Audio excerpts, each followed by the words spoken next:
Assalamualaikum warahmatullahi wabarakatuh. Kembali lagi bersama saya Lela Kamelia Cynthia dalam pembelajaran ekonomi.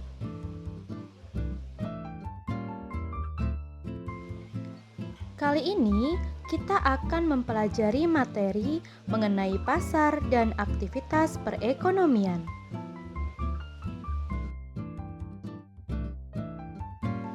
Nah, sebenarnya pasar itu apa sih?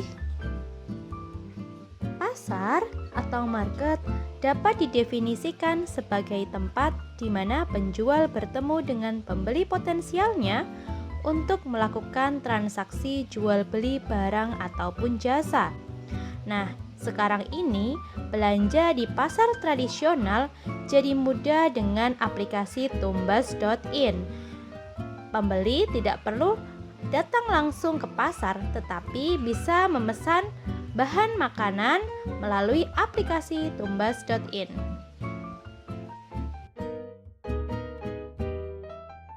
Lalu apa saja ya unsur-unsur pasar?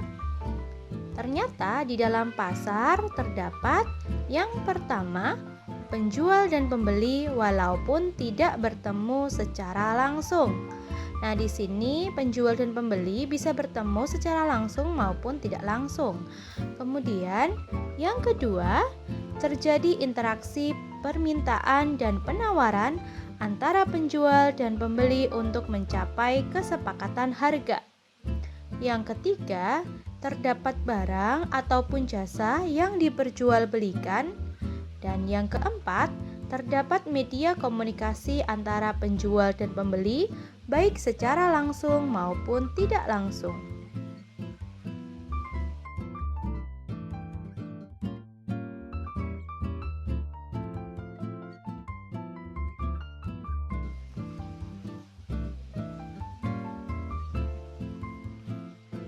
Kemudian, fungsi pasar. Secara sederhana, fungsi pasar dibagi menjadi 3. Yang pertama, pasar sebagai distribusi. Pasar berfungsi sebagai distribusi, maksudnya memudahkan proses pendistribusian dari produsen ke konsumen. Contohnya, jika kita ingin membeli beras, kita tinggal pergi ke pasar tanpa harus langsung ke pabrik beras. Yang kedua, pasar sebagai pembentuk harga. Di pasar terdapat penjual yang menawarkan barang-barang atau jasa kepada pembeli.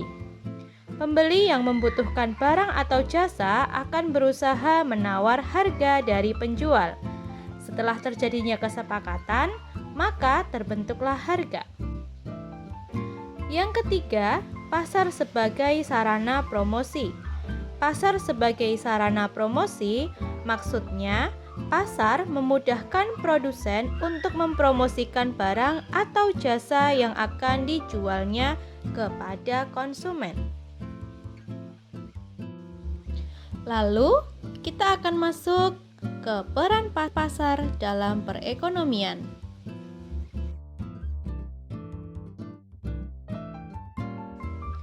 Adapun peran pasar bagi produsen, yang pertama adalah untuk mempromosikan barang atau jasa yang dijualnya. Kedua, untuk mencari bahan-bahan produksi. Dan yang ketiga, menjual barang hasil produksi.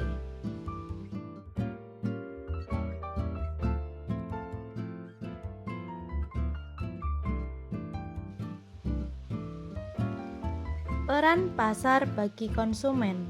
Pasar juga berperan bagi konsumen dalam kegiatan perekonomiannya. Peran pasar bagi konsumen sebagai tempat yang pertama, konsumen untuk memenuhi kebutuhan hidupnya sehari-hari. Yang kedua, konsumen untuk mendapatkan barang yang dibutuhkan. Dan yang ketiga, konsumen menawarkan sumber daya yang dimilikinya.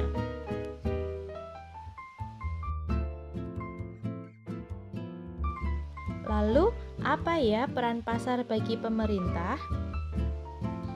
Peran pasar bagi pemerintah yaitu sebagai sumber pendapatan bagi negara dan juga penunjang bagi kelancaran pembangunan nasional karena terdapat bahan bangunan sebagai penunjang pembangunan dan di pasar pemerintah memperoleh pendapatan yang kemudian pendapatan itu dipakai untuk pembangunan. Selanjutnya kita akan masuk ke dalam materi macam-macam pasar dalam perekonomian.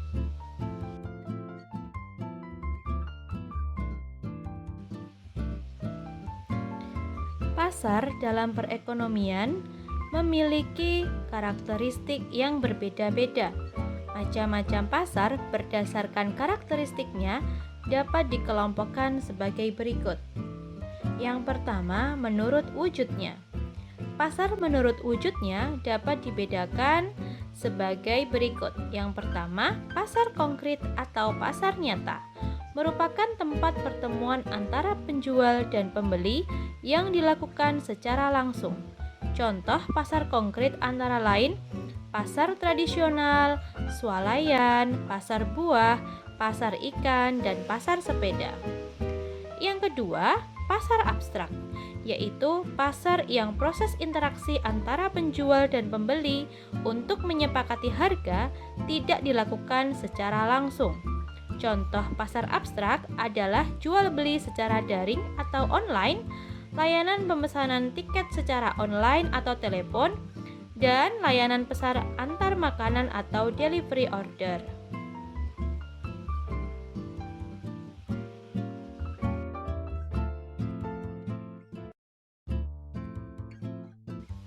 Kemudian, pasar menurut jenis barang yang diperdagangkan. Yang pertama yaitu pasar barang produksi, yaitu pasar yang memperjualbelikan faktor-faktor produksi. Contoh pasar barang produksi adalah pasar sumber daya alam, pasar tenaga kerja, dan pasar modal. Sedangkan pasar barang konsumsi yaitu pasar yang memperjualbelikan barang hasil produksi atau barang jadi dan siap dikonsumsi. Contoh pasar barang konsumsi adalah pasar ikan, pasar beras, pasar sayuran, dan pasar pakaian.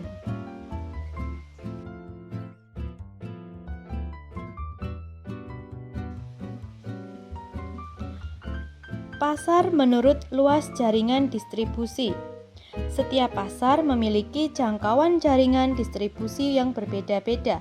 Luasnya jaringan distribusi pasar dipengaruhi sifat barang, kelancaran transportasi, dan jumlah, serta penyebaran konsumen yang membutuhkan barang. Berdasarkan luas jaringan distribusi, bentuk pasar dikelompokkan sebagai berikut. Yang pertama ada pasar setempat, yaitu pasar yang wilayah pemasarannya meliputi suatu daerah tertentu. Penjual dan pembeli yang bertransaksi di pasar tersebut berasal dari daerah di sekitar pasar. Barang yang diperjualbelikan biasanya barang kebutuhan sehari-hari, seperti sayuran, buah-buahan, dan bahan pangan lain yang tidak tahan lama. Yang kedua, ada pasar daerah, yaitu pasar yang berada di wilayah tertentu, misalnya kecamatan, kabupaten, atau kota, ataupun provinsi. Pada pasar ini, pedagang besar melayani pedagang eceran atau pedagang kecil. Barang dagangan di pasar daerah dapat berupa barang konsumsi, barang produksi, dan barang hasil produksi. Keberadaan pasar daerah dapat menggerakkan perekonomian daerah setempat. Yang ketiga, pasar nasional, yaitu pasar yang melayani pembelian dari seluruh wilayah suatu negara. Penjual dan pembeli dalam pasar nasional berasal dari berbagai daerah di negara tersebut. Barang yang diperdagangkan berupa barang yang dikonsumsi masyarakat seperti barang konsumsi, barang produksi, surat berharga, saham, valuta asing, dan modal. Contoh pasar nasional adalah pasar sepeda motor, pasar modal, dan pasar tenaga kerja. Yang keempat, pasar regional, yaitu pasar yang daerah pemasarannya meliputi beberapa negara dalam satu region atau kawasan. Pasar ini berada di bawah suatu organisasi kawasan tertentu. Contoh pasar regional adalah ASEAN Free Trade Area atau AFTA, kemudian Asia Pacific Economic Corporation atau APEC, dan the North American Free Trade Agreement atau NAFTA.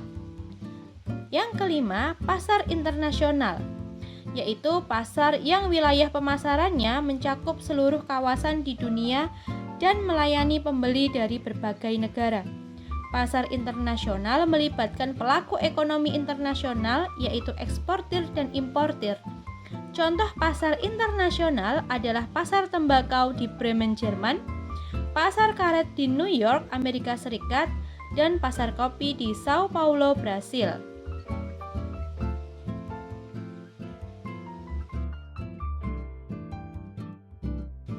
Pasar menurut waktu penyelenggaraannya.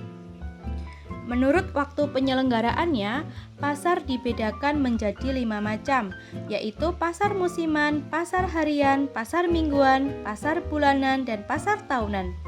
Adapun penjelasan bentuk pasar sebagai berikut.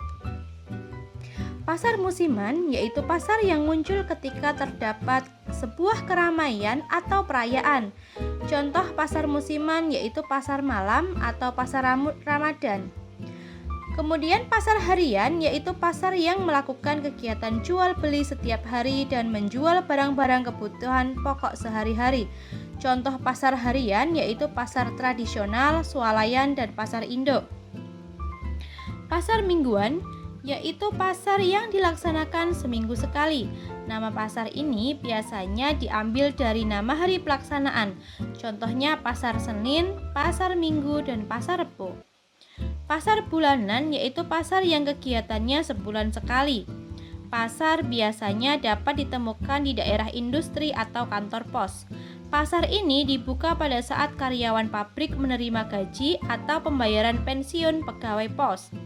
Akan tetapi, pasar jenis ini sudah sangat jarang ditemukan. Kemudian pasar tahunan yaitu pasar yang diadakan setahun sekali. Pasar ini bersifat nasional maupun internasional. Penyelenggaraan pasar ini sebagai ajang promosi produk tertentu atau produk baru. Contoh pasar tahunan adalah Pekan Raya Jakarta serta pasar malam Sekaten di Surakarta dan Yogyakarta.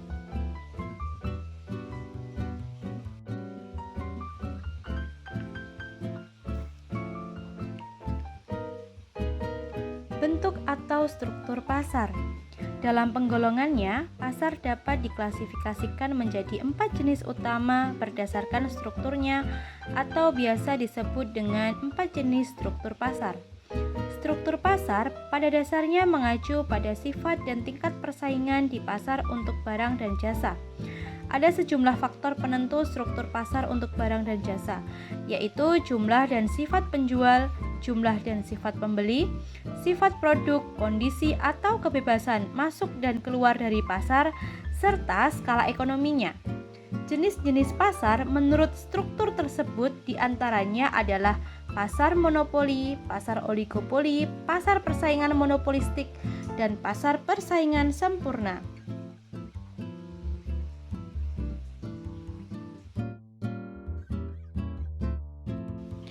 Untuk pasar faktor produksi atau pasar input terdiri dari pasar faktor produksi tenaga kerja, pasar faktor produksi sumber daya alam, pasar faktor produksi modal, dan pasar faktor produksi kewirausahaan.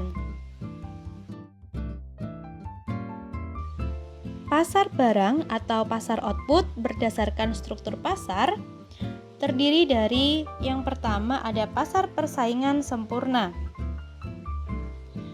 Pasar persaingan sempurna menggambarkan struktur pasar di mana sejumlah besar perusahaan kecil bersaing satu sama lain.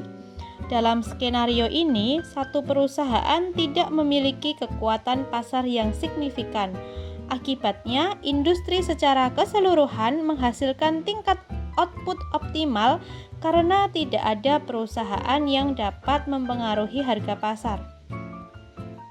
Karakteristik pasar persaingan sempurna ini diantaranya adalah semua perusahaan memaksimalkan keuntungan, semua perusahaan bebas masuk dan keluar pasar, semua perusahaan menjual barang yang identik sama sekali atau homogen, tidak ada preferensi konsumen.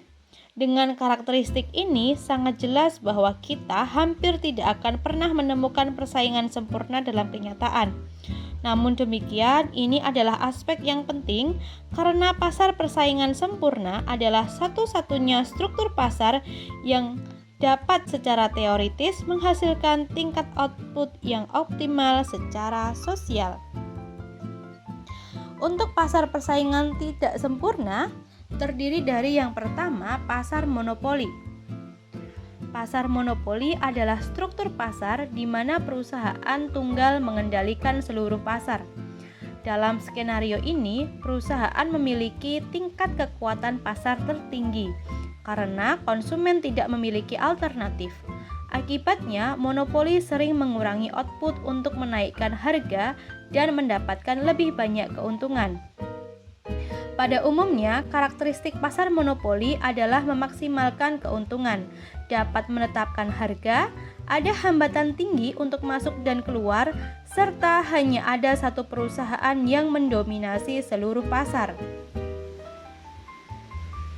Dari perspektif masyarakat, monopoli merupakan bentuk struktur yang tidak diinginkan oleh sebagian besar masyarakat, karena akan menghasilkan output yang lebih rendah dan harga menjadi lebih tinggi dibandingkan dengan pasar kompetitif. Oleh karena itu, bentuk struktur pasar monopoli sering diatur oleh pemerintah.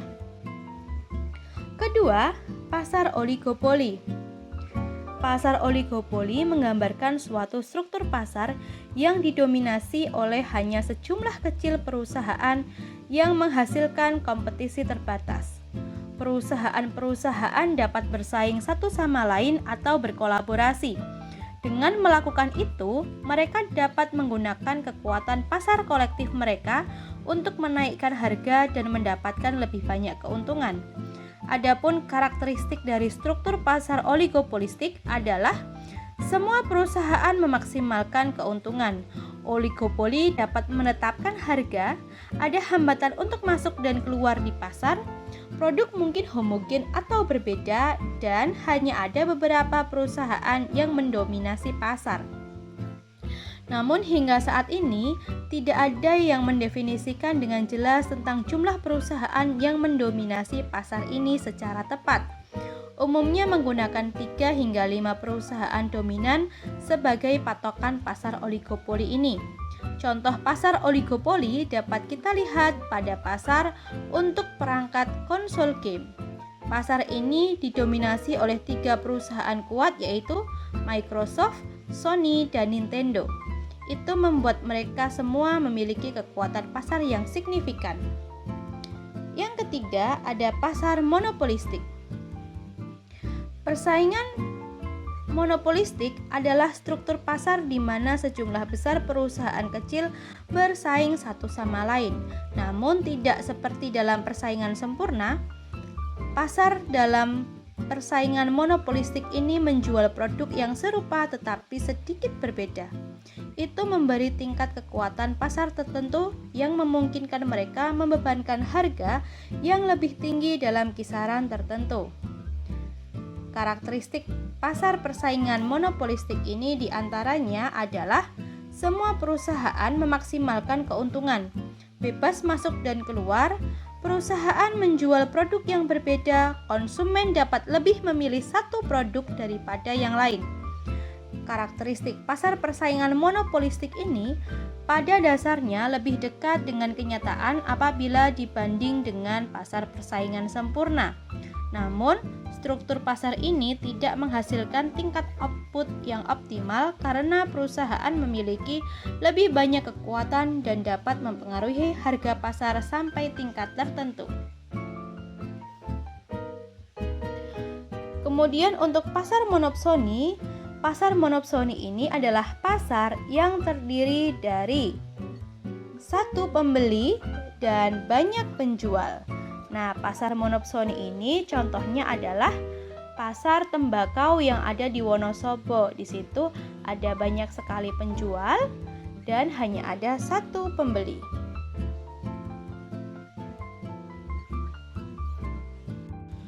Peran ilmu pengetahuan dan teknologi terhadap perubahan pasar. Yang pertama, memperpendek jarak antara penjual dan pembeli.